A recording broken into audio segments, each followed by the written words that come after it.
Hey now, welcome to the dirty side of the track, America's leading Formula One podcast. I'm Brian, that's Rob. We are getting oh so close to testing. The season is around the corner. Can you feel it, Rob?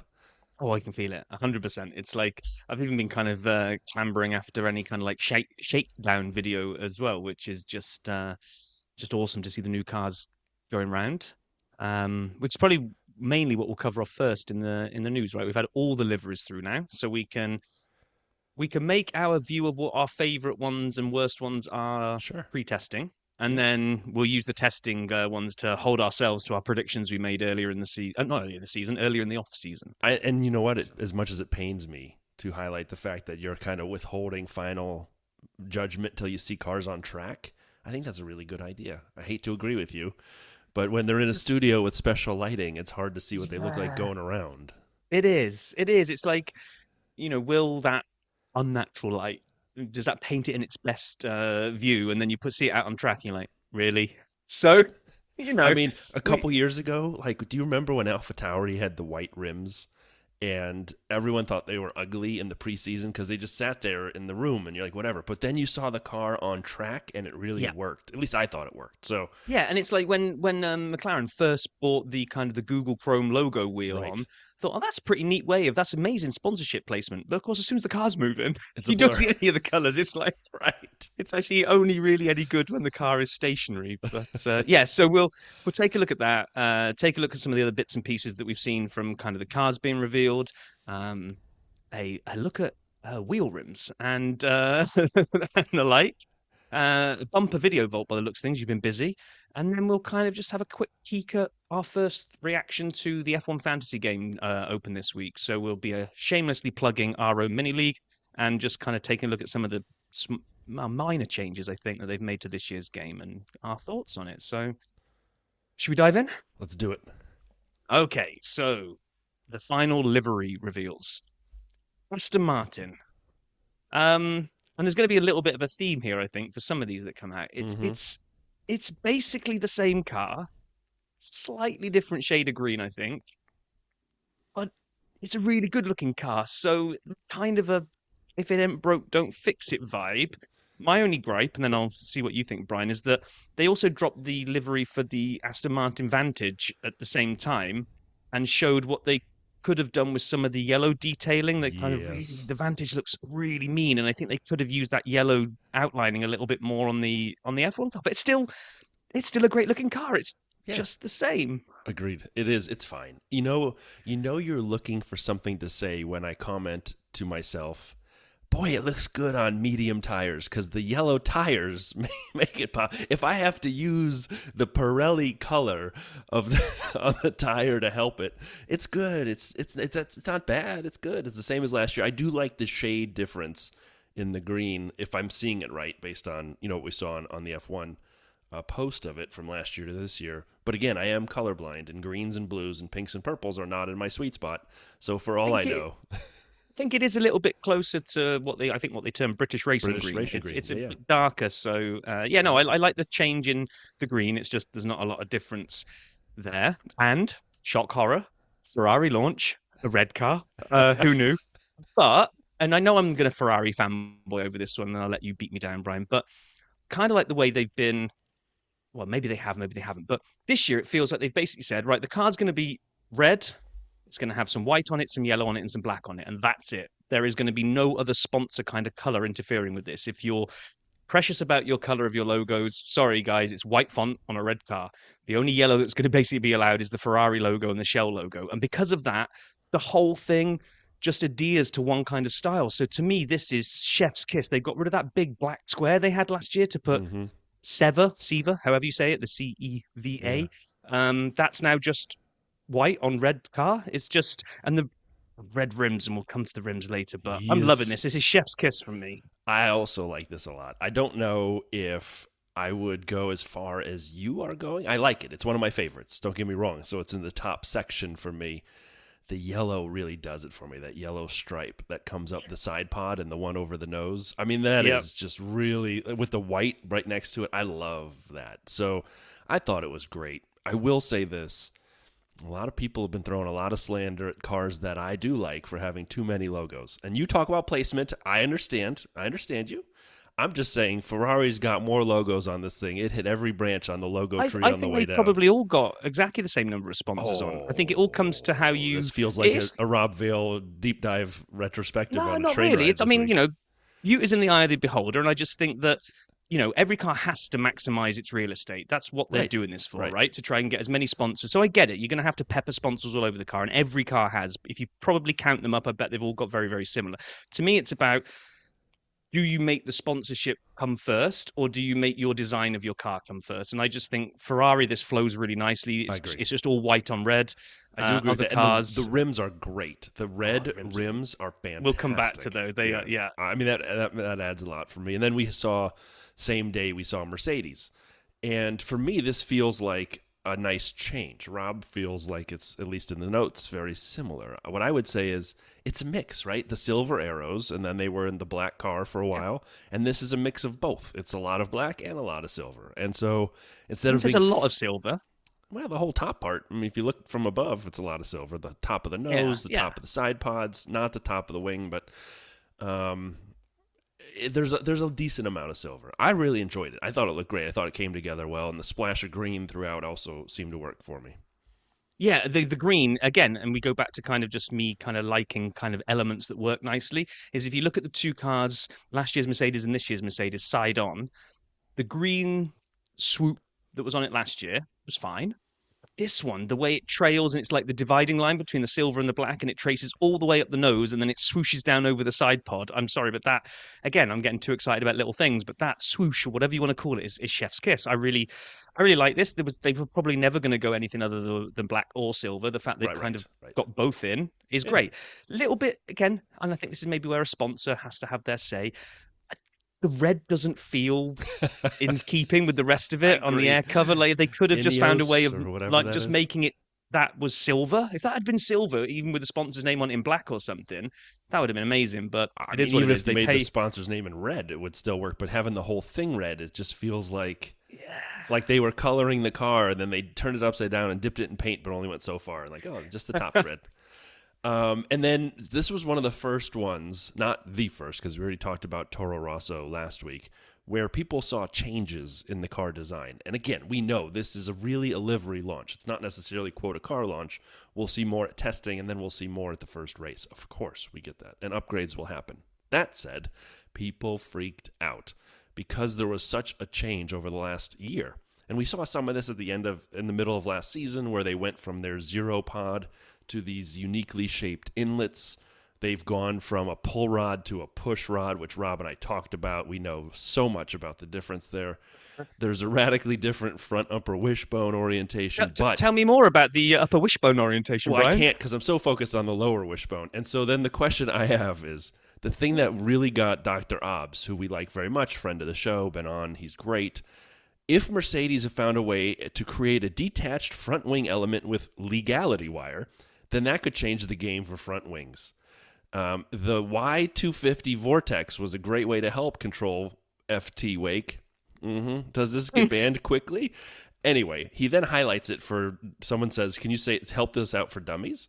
And he goes, they run a thin strip of material to stay legal, but they basically detach the last element or the top element of the wing, which will create an inboard vortex by the front tire and help outwash the midwake. Again, I don't know what all that means, but do you remember last year when they were playing with their wing and they put all those little doohickeys on it and all the other teams were freaking out and they never ran it? I'm curious to see if this is a thing, if this wing means anything, but people who are nerdier than we are, smarter than we are, whatever you want to call it, were agog by this whole situation, and I'm curious to see what happens. Yeah, or is it like a huge misdirection play where they've got no intention of running this and they're just messing with the rest of the paddock's minds by introducing this? I would Hey, love we'll that show to them. be We'll get true. them all running around to look at legality wire, whatever the hell that is. I'm going to go buy some legality wire right now. And then we saw Red Bull come out, and this is as we started with Aston Martin. We will close with Red Bull from the liveries. In terms of color, we'll start there. In terms of the color and the way it looks, it's the same. It is basically a carbon copy of last year, but it's, what do you expect? It's the classic. It's the Red Bull colors. It's their colors and the way they work with their sponsors. And did you expect anything different? Because I didn't. No, and I like the look of this car. It's, whether you see their stunt planes, all the different kind of Yeah, extreme sports they do. It's basically this color. It's a brand, and why mess with it? I'm kind of I almost agree. that they'll probably do some nice special liveries in the season. They tend to. So a bit like we knew Aston Martin was going to be green, we knew Ferrari was going to be red, and we knew these guys were going to be purple or whatever you want to call it. And I love the fact that all three of them stuck to their guns and didn't come out with kind of completely exposed carbon fiber. And we had like a black Ferrari with a lick of red paint, and Agreed. so they've kind of all decided that they've got enough horsepower. They don't need to worry about carrying a few extra kilos of paint. So good on But them, I say. but once again, we But had another freak out when the Red Bull came out, and this one was even larger. This one got the whole internet, F1 Twitter going. Craig Scarborough, who, as you guys know, does a lot of tech things, Scarbs, he says there's no real confirmation on this. It's just a theory, but there are two inlets on the RB20, that's the Red Bull Challenger for this year, side pod. There's a vertical slot, which is kind of like a Ferrari style deal, but smaller. And then it's a much smaller kind of lip and smaller side pod from there. It's almost as though they're going towards where Mercedes was leaving a year ago. And I'm not saying they are because there is more of a side pod. It's not a zero pod, but it's much smaller and does not have the large intakes. And people were like, therace.com had article after article about it, and it took everybody by surprise. This narrow inlet duct tight against the side of the chassis. People were really shocked to see this after what they'd had in the RB19, which was a giant killer. So is this faster? Why would they have done this if they had the RB19 in their yeah, back pocket? I don't know. This is again, is this so I'm going to say that the livery launches this year have been a lot more interesting than last year because last year, if I remember, we basically had the show cars with the liveries on. Right. So there was almost zero giveaway of anything. Almost every car that's come out has had somebody point to some aspect of it, which is, oh, this looks new, or this inlet, or this winglet, Except or for the this Haas. legality wire, or whatever, right? But I don't remember getting that conversation last year because they were just blatantly show cars with liveries on and we saw the Right. real things in test. So this year, how much are people giving little tidbits away of where the development direction is going? Is there any kind of showmanship, like I say, of putting some weird things on? I mean, the Red Bull has obviously got something they're holding back because you say there's inlets, but actually that car, there was nothing. It Right. was like they'd put like when you sometimes buy a car and you know that you haven't got the top of the range one because you've got the blanks where the buttons should be if you had a Yes. fancy version of the Very car. familiar with that. They had like essentially like a blank over the front of the side pod. It's like there's no way for the air to go in. I can't imagine that tiny little slit is the only way of getting cooling in. So it feels like there's some kind of switcheroos that are going to take place by the time we see them in testing. I I'm think. curious to see. I'm really curious to see. A lot of people potentially going different directions. By the way, the blank thing, I have a.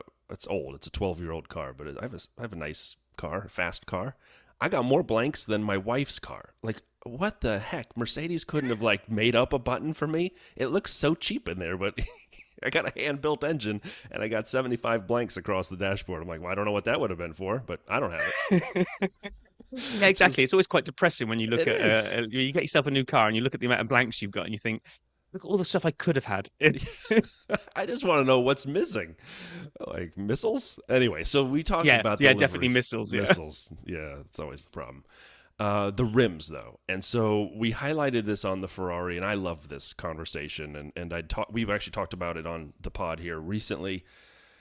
And I always mention the Alpha Tauri with the white ones from a couple years ago that I thought were just fantastic. So on Reddit, actually, the F1 channel had a picture of all the different rims, and they put them to the team. And most people have basic rims. Let me just say basic. Like, so Red Bull and Toro Rosso have the exact same red rimmed rim before you get to the tire. Mercedes really has not much, a little bit of paint at the hub. Aston Martin has some lines and dashes. You'll see a tiny little white ring from Williams, not too much. And Haas really didn't do much of anything there. So then you'd have people who really went to town. And Sauber went to town. They took that nuclear waste, toxic waste, green, crazy neon color, and it's all over the rim, and that could look fantastic if it really works out. Alpine went with a mix of their sort of, blues, pinks, purples, the BWT colors, and all the Alpine colors kind of in there, which is all right. But then to Rob's point, McLaren has the chrome thing, but at speed, it just kind of turns into a blur, which I'm assuming Alpines will do. And I think, I have to be honest, if Kick's going to get second place, in my opinion, for going bold on the rim. I give Ferrari first for all that red on the rims, and I really hope they keep it. Now, Rob, you've done I some research here. Well, there's a couple of things here. So I saw a picture of it. I can't remember who posted it online. Multiple people did, I guess, of the Ferrari in its shakedown.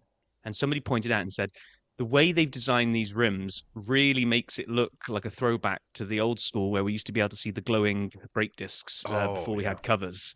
And it said it just makes the car look like it's going faster. And I was looking at it, I was thinking, it really does. It really looks like glowing brake discs, and it's just fantastic. But on Threads, user Jason Paul 03, after I posted this picture, came back and said, "Quick question: do the teams actually manufacture their own rims? I mean, we know all the tires come from Pirelli, but what about the actual wheels? Where do they come from?" I was like, "That is a great question. I don't actually know." So I reached for my phone. I threw the bat symbol up in the sky, or Lane Paul symbol, we'll call it, The and said, WhatsApp "Hey, symbol. Paul, yeah, Paul, what do you do? Do you buy them in? Is it a spec series, like are the rims given to all the teams, and then you just go and put your covers on them? What's the deal?" He said, "It's kind of in the middle. Like the teams don't manufacture them, but they're not a spec. They'll go to any kind of manufacturer of wheels and basically put your design in. So a lot of the teams use BBS, and they'll submit their designs, weight, size. It's all got to be within the regs or what have you. But yeah, the teams don't build their own. They basically tender them out to manufacturing companies and get them in. Pirelli to chuck the tires on, away you go." And then So they must have to keep them separate, obviously, in the barn. We saw in Canada, right, the Pirelli barn of all the tires yes. for the teams. So they must have like a section for each team, because you certainly wouldn't want, like what color is the opposite? Like, could you imagine if Sauber had the Ferrari wheels and that Ferrari red on the neon green car going around? That would not work. Or vice versa would be even worse. But yeah, that's fascinating. That's good. Jason, thanks for the question. And Paul, thank you for the answer. And Rob, thanks for doing some work here finally. Wow. Well, I didn't really do much. It kind of, my thumbs typed the question, Paul did the answer, and so that kind of wraps up what the cars look like. So, of course, alongside all of the livery reveals, you get all the sound bites because all the team principals and drivers are getting interviewed. And it just, okay, I get why all the media outlets ask these questions, but really, what answer are you expecting? So, the first ones that kind of annoy me are the whole, "Hey, Max. Hey, Lewis. Hey, insert driver here. Do you like the look of the car and are you excited about driving it?" Now, nobody's going to answer no to those questions. No one's going to go, "No, I think it looks terrible and it's probably going to be an absolute brick to drive." I mean, so you just get all the generic answers come from the drivers there. But the ones I do like, and then when the team principals are asked about kind of their hopes for the season, and these go wide ranging from maybe optimists, realists, people trying to not give their hand away. So we had a variety of different sound bites. So Toto, we have completely rebuilt the car to challenge. We have a superb driver combination, hopefully a fast car, and I think some very good ingredients to be back at the front again here. So Toto's gone bullish. He is, yes, Ferrari are the challengers this year. Did he answer with the piece of paper in his hand, basically? I have it. I have it printed out. I think he did. I think he had a big banner that said, "We have completely rebuilt the car to challenge," and he was willing to show it to anyone. Do you think? Can I just ask you a quick question before we move on from Toto? When he said this, and we've watched the evolution of that car, where they tried the zero pods and then they kept with it, then abandoned it last season in the middle of the year, and then they see Red Bull come out after the RB19 with a design that's more towards where Mercedes had been. I'm not saying it is, but it's in that direction. Do you think Toto looks at it and goes, "What the hell?" I mean, do you think he just looks at it and goes, "Are they screwing with me now?" I'd like to think that, almost Adrian Newey kind of like just turns to camera and kind of gives the, "Yeah, come on, Like see it's what The I've Office. done." Like it's The Office, and he turns to the camera and kind of smiles slyly and then walks away. Sorry. Yeah, because he was being interviewed as part of the Red Bull launch as well, which was all a little bit. Yeah. Weird. I don't want to go too much down that rabbit hole because we said we're not going to talk about the Christian thing until it all comes to the front. But they did try to serve us up too much. We're all one big happy family. Yeah. Red Bull's great. It's all good here, and it's a great place to work. I thought they went a little bit overboard on kind of serving up that message as part of the launch, but I guess they had to. Again, it's still really rumors of what happened, so Yeah, we won't go exactly. into it. Except Nope. the funniest picture was when they showed the Red Bull team photo from, I don't know what year it was, where everyone had their sitting with their hands on their lap, and The comment was Red Bull's new approach to the workplace. Show me your hands. Keep your hands visible. Anyway, keep Moving on. going. Moving on. Now, much to, I'm hoping this is just kind of not giving away their hand, because much to the horror of me and Brian that have gone all in on McLaren this year, Zach Brown came out and said there are a number of innovations on the car, but not all the areas we want to address have been completed for our launch spec. Those areas now become the focus of our in-season development, and suddenly it's Groundhog Day to last season. It is. This is how they started last year, and this wasn't what Lando said, but this is what happened. It's broken! That's like they started the year. He had 6 pit stops to fill up the air pressure in the car in the first race, and it didn't improve to Austria. Please, can they finish what they need to do in the offseason? Do they need like some help with time management? What is happening at McLaren? Every year they enter the year like, well, our car's not quite ready yet. So what I'm hoping this time around is, last year it was a little bit more doom-mongering. It was, we've gone in the wrong direction and we need to about-face. Okay. And they This nailed year it better could- than anyone had seen in a long time in terms of turnaround Yes. mid-season. So this year you could read it as, they know they're sitting on some amazing upgrades. They think they've got a strong package to start the year with. And this whole, what was it? There are a number of innovations, but not in all the areas. So in other words, it's amazing, but it's going to be even better after the upgrade. That's my silver lining view of this I hope quote, so. maybe. I hope so. But Mike Crack. Mike Crack. Go on, you take it. Mike the Crack, man the who best stores the gasoline in his refrigerator. He said Red Bull is absolutely beatable. What? I mean, I hope so. By you? By somebody else?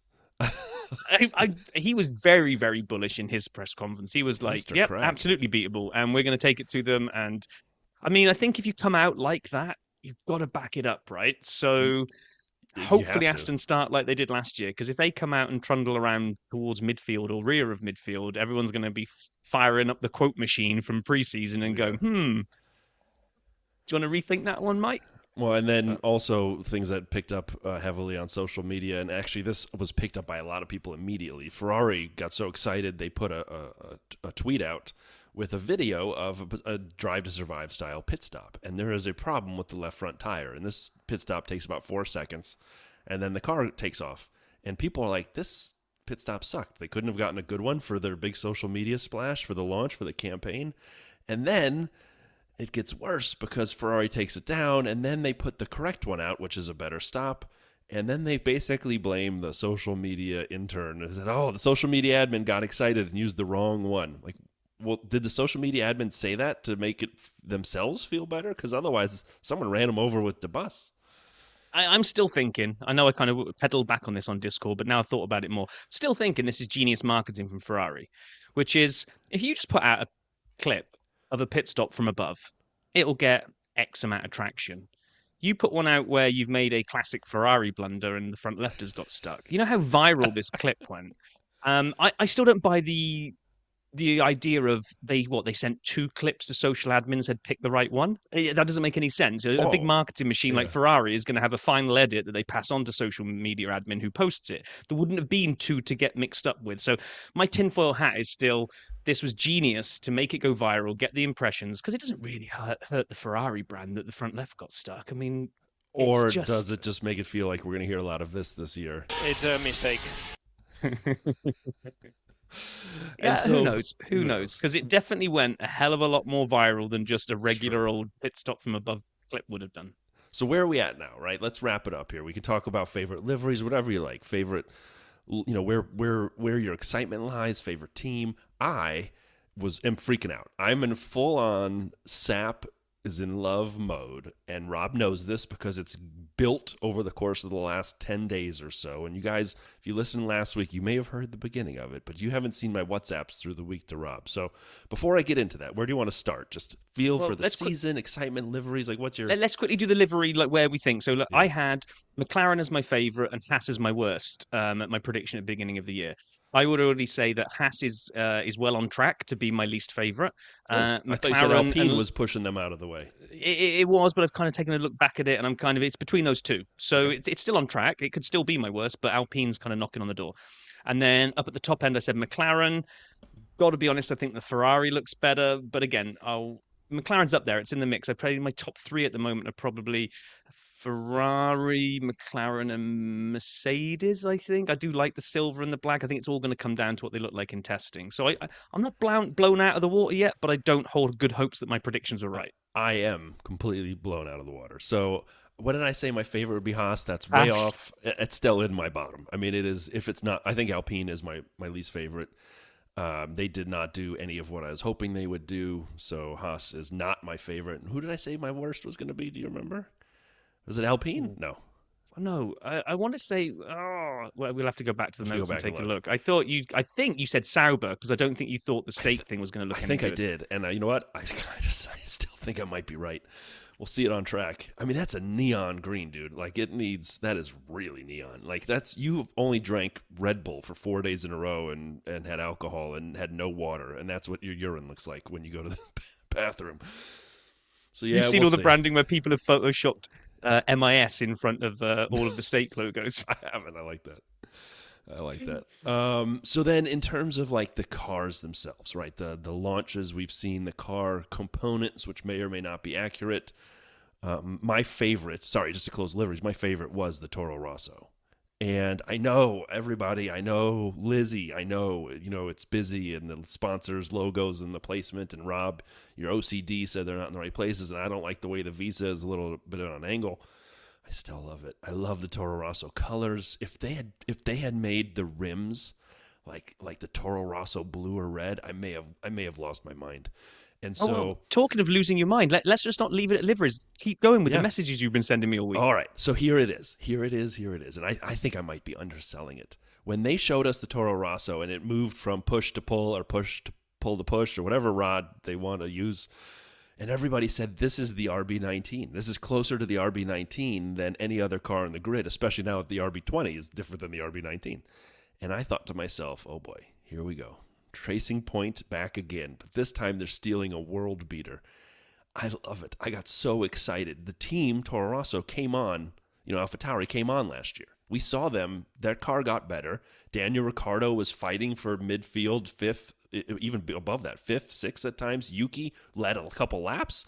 I mean, we had a car that was something, and it wasn't great yet, but it was knocking on the door. And if they have stolen any of the RB19 components, please let it be true. I am so all in on my favorite livery. I can't wait. I do still think, they're going to be in the midfield, but I actually have Toro Rosso at the top of the midfield. I know what happened. I need to just put this into context. When Brian says that, he's actually predicting them now to be the fifth best team on the grid, which, top half, based on last year, means they have to gather over 200 points more than they did last year to overhaul Aston Martin and Alpine, I think. So you've got them jumping three spots. You've got them leapfrogging Aston, Williams, and Alpine. That's how all in Brian's going on Toro Rosso. I can't stop. I don't know what's wrong with me. Somebody help me. Someone out there knows what's wrong with me. Tell me what the problem is and how to fix it. I still have Red Bull first. I've got McLaren second, even if Zach's slow playing it with their stuff. I still have Mercedes ahead of Ferrari in a very close battle. None of my top four have changed. But then I have Toro Rosso fifth. I drop Aston, and then it's a crapshoot for Williams and Alpine, and then Sauber and Haas. And I actually think Aston could be in that crapshoot with Williams and Alpine. We'll see. But you really think that Aston have just screwed the pooch and just going to do nothing this year? They went so far backwards last year. Show me the momentum that's positive, and then I'll listen. I don't think they went backwards. I think everyone else went forwards. So it's well, if you're not moving relatively, you went backwards. I know, but so you don't think there's any off-season development whatsoever, and the Aston Martin's going to stink the pace out? No, I think it'll be fine. They'll be right behind Toro Rosso. It's not what you said like 30 seconds ago. Oh my gosh! For anybody that can't see this, Brian is like bouncing on his chair like he's had way too many artificial flavorings. Let's get you off this Toro Rosso high and get into the video vault. Come on. Where are you at? What do you think? Like, did a car move up in your mind since we've kind of done our rankings? Did someone go down? Not just because of what it looks like, but just conversation. I was going to say, we haven't seen anything yet, and I don't understand enough about push, pull, or wishbones, or inlets, or legality wire to really get excited about that. So I'm going to have to wait. Running legality wire, or would Dr. Obbs lose his mind?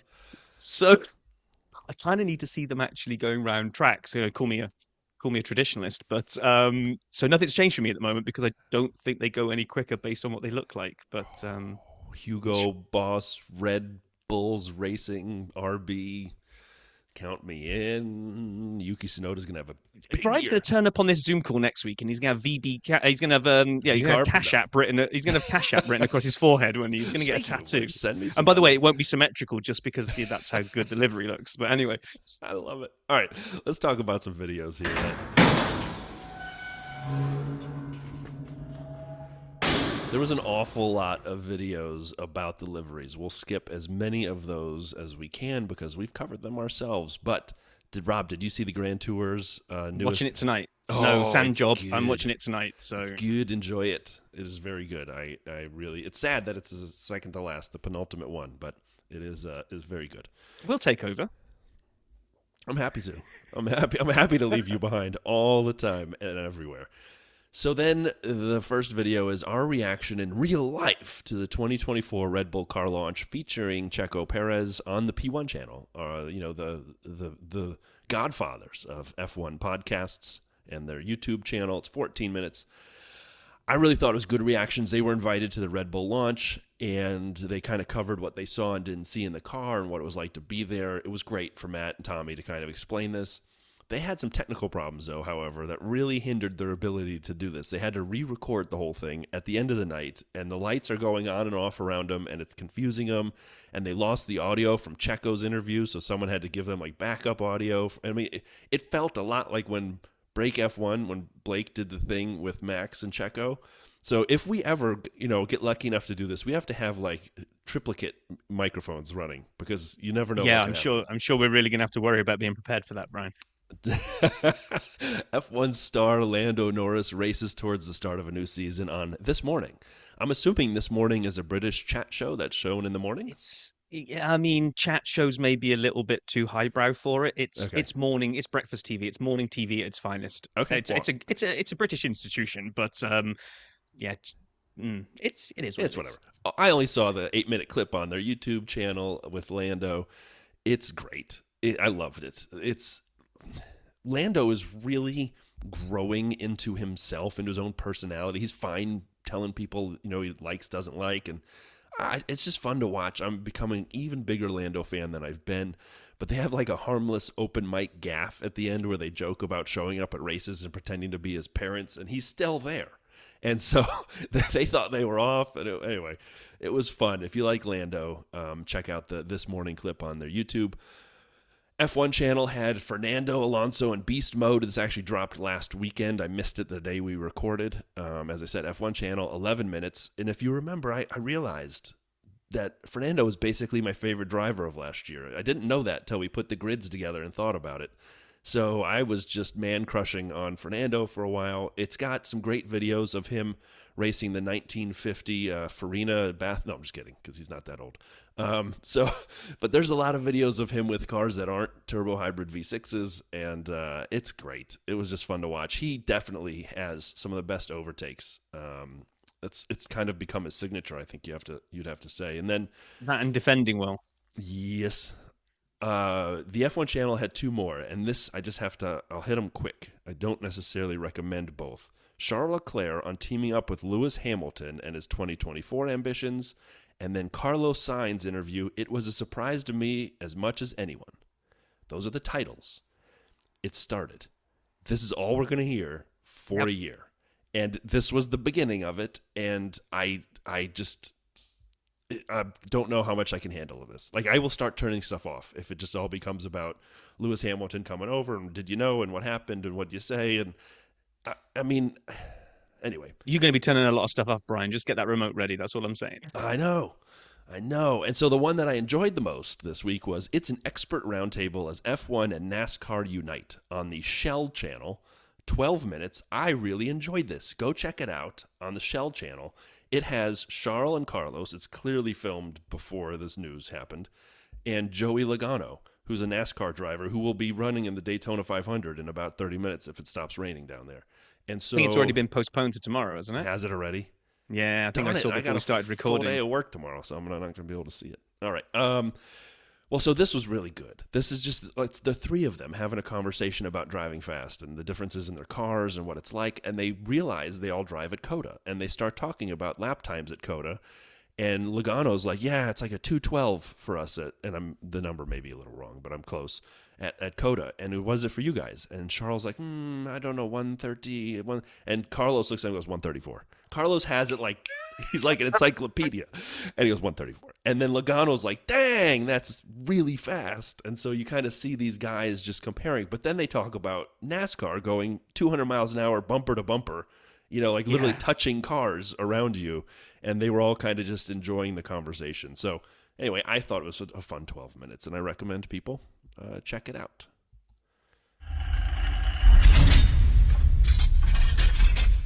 One day you're going to get stuck in that. I'm not even going to let you out either until the following week. That's fine. As long as you give me a model of a Toro Rosso, I'll be fine. Oh my gosh, can you imagine if Fernando Alonso got announced as Danny Rick's partner at Toro Rosso? You just lose your mind, wouldn't you? Your man crush at your livery crush. Well, if it was Charles, if it was Charles who went to Toro, anyway. Anyway, right. Well, those types of scenarios are like your fantasy. And speaking of fantasy, I didn't shoehorn that one in. Segway Steve over there. F1 fantasy dropped this week. New and improved. Not massively different, but I'm gonna say, Brian, I've been a real Debbie Downer on F1 fantasy for the last two seasons because it's just sucked. Because no one's noticed. The year with the dynamic pricing didn't work. Last year, with the way the pricing and the template just worked, everybody had the same team all the time. I've got a little bit of optimism brewing for this year, Brian. So, should we just jump into the rule changes? I know you're Mr. Fantasy, so you take us through the rule changes. Alrighty then. So I haven't done a full deep dive. I may have looked, and so Andy Tales, our friend Andy, who won the league 2 years ago when he beat me with my 333rd position in the world. Still beaten by Andy. Well done, Andy. Still beaten by Andy. Andy's good. First loser was Brian. Correct. But I was still 333 in the world. And so this year, Andy's notes on the changes, and I'll talk a little bit more about other places to find info. Very minor rule changes. The extra subs, if you go over your allotment, are now negative 10 points. Before it was negative 4, so it's a bigger penalty if you choose to go to use extra substitutions. The no negative now works on each individual scoring component, not just the total score. So a driver who scores 6 in quali and 2 for overtakes, but a negative 20 for a DNF, would now score 8 because it rubs off that negative 20, whereas before it would have been a 0. So it allows you to have some positivity, which is what we'd really wanted it to be. Those are a couple of the biggest changes. There's a few others. Yeah, that chip was a bit of a nothing burger, really. So I like the way they changed this. So, yeah. And so then the pricing change. So, Rob, you want to hit this because this is where your optimism comes in. This is where my optimism comes in because it's actually really difficult this year. Because once you kind of basically take the obligatory Verstappen pick, they've upped the prices of the McLaren boys. And it's really difficult if you go in on Max and you take any decent constructor. I mean, basically, don't even think about taking Verstappen and Red Bull because once you do that, that's like nearly 60 million of your 100 million burnt on those two picks. And you'll find that very, very quickly that you'll end up with a very poor team if you then try to fill in all the blanks with anybody else. Because I tried, I thought, well, Verstappen and Red Bull, obviously, what else can I get? Because that was almost last year's template, wasn't it? It was Red Bull and Aston Martin. Right, triple Red Bull, triple Aston Martin. That's how everyone started the season. Absolutely can't do that this year. If you try to triple Red Bull, 50 million between the drivers and another 30 for the Red Bull constructor. You're going to be 80. I don't even think you can afford to fill the rest of your roster up if you go down that route. So this is what's making me a little bit more optimistic that a lot of the good drivers are all kind of so close together price-wise that I think there'll be a lot of choice this year. I honestly believe there'll be more variations. There'll be Max, and then hopefully quite a varied canvas beyond that. I'm sure some sort of template will start kind of emerging as the season goes on, but I'm kind of hoping it's multiple templates. Oh, well, it's do you know what I mean? I do, 100%. Am I overthinking this, Brian? No, you nailed it, and I'm with you. The thing that I found interesting just in the pricing is the same way we looked at Vegas odds about a month ago and just said, what does Las Vegas say? So we looked at what the F1 game says, and Rob nailed it. Max is, the most expensive. Lando's second. And then you get Checo, so they close out the Red Bull duo. You get Lewis peeking his nose in there, followed by Charles.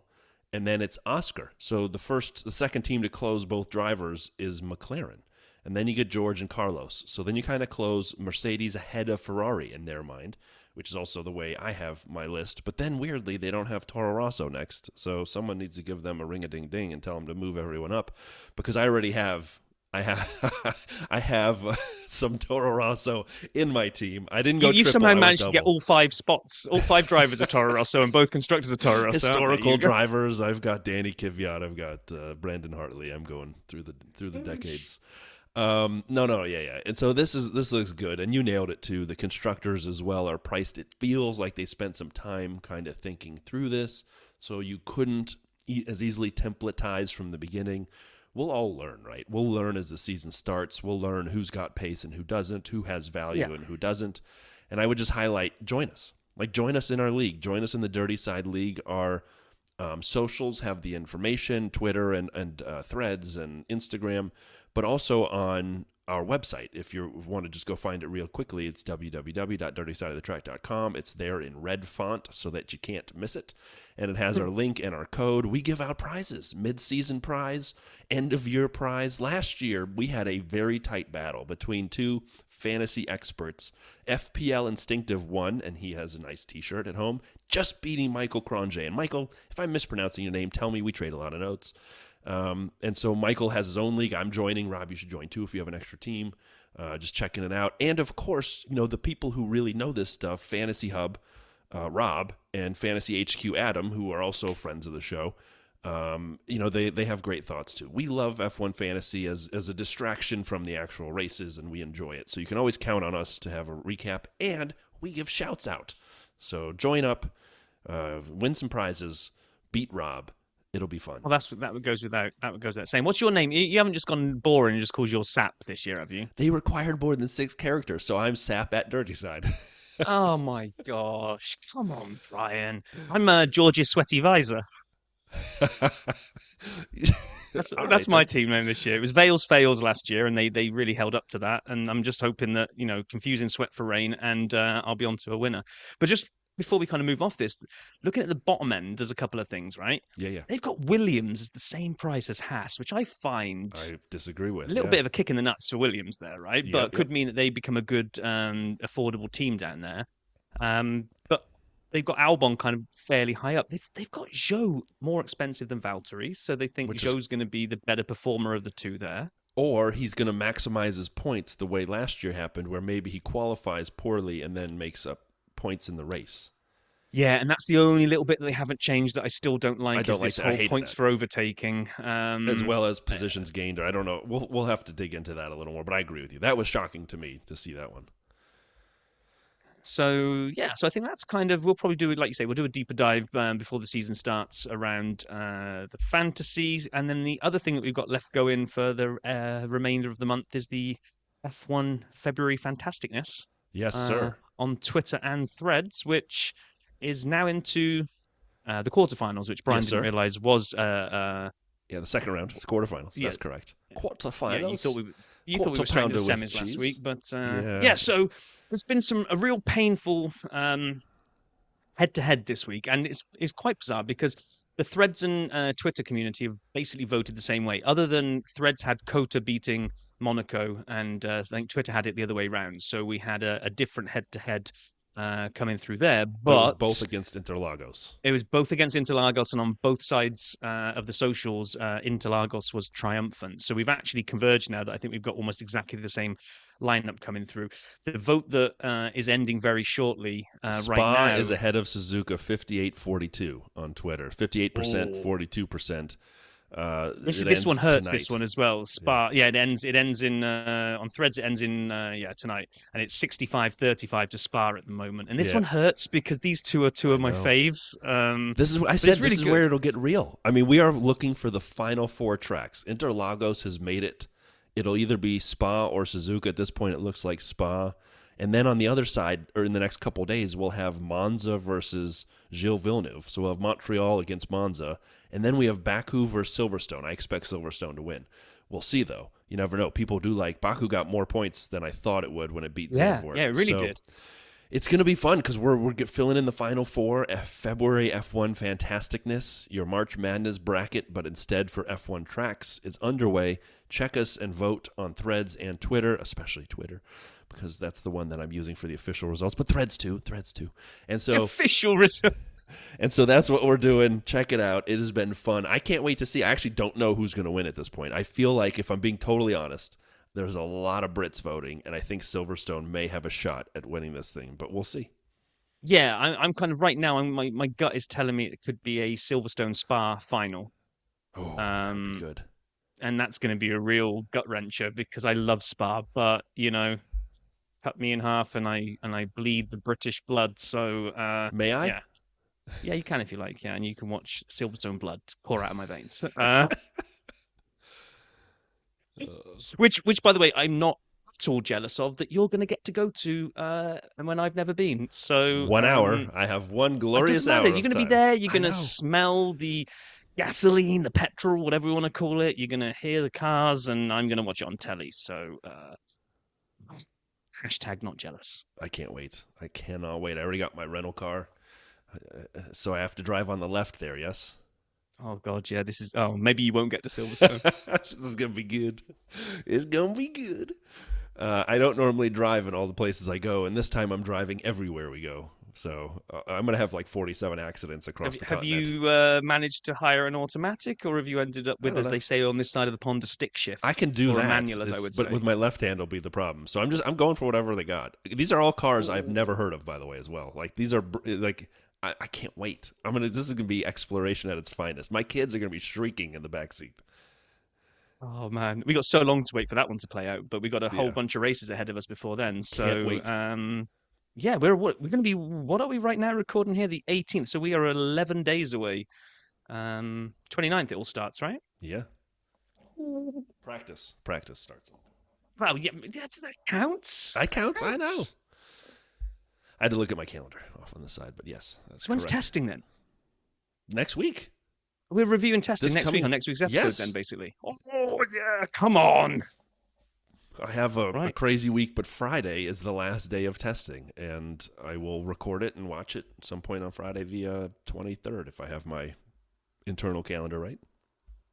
Excellent. Well, that's next week's content sorted for us then, isn't it? So Done. We will talk about testing. We will put to bed our favourite and least favourite liveries because we'll have seen them by then.